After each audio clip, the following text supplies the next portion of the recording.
Are getting into full swing, and that means a lot of young athletes playing baseball, playing softball, and that also means throwing injuries are on the rise.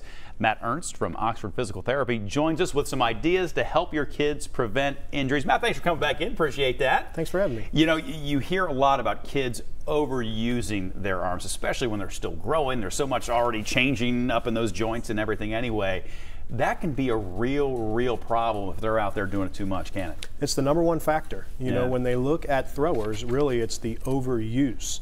And that really prompted Major League Baseball to partner with Little League Baseball and develop some throwing guidelines. It's called the Pitch Smart Pitch Count System. Okay.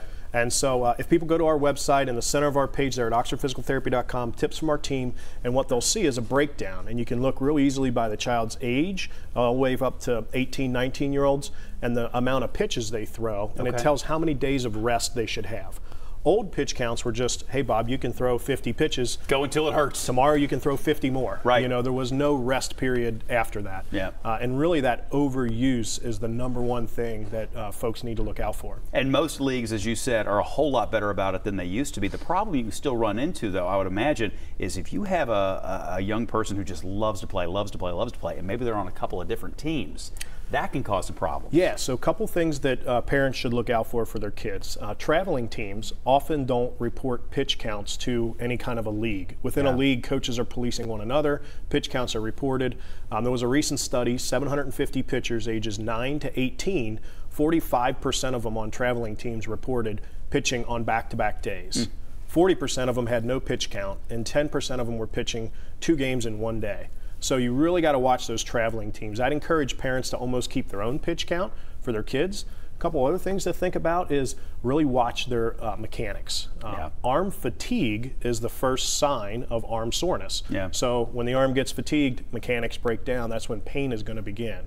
A lot of leagues have rules against pitcher-catcher player combinations. So if a kid's playing pitcher, they shouldn't leave the game pitching and move to catcher. Come out and try to throw a guy out at second base. Yeah, they're throwing the ball every time again. So that's another important factor to remember. I was thinking, too, when I was a kid, and I was never all that great at baseball by any stretch of the imagination, young kids that weren't trying to throw curveballs, weren't trying to throw cutters, and now they are. And that's got to, just in terms of torque and different motion you got on some of those joints, are you seeing more problems as a result of players trying to throw those kinds of pitches at a younger age? Well, that's a common question, and actually all the pitchers that have been looked at in studies and studies after study, they're all throwing changeup and fastballs. So no one's advocating that kids go out there and throw more complicated pitches like curves and sliders, but simply not having them throw those is not going to keep them safe also. It's really about the pitch count. It's really about the overuse. There's a couple of factors additionally that put kids at higher risk.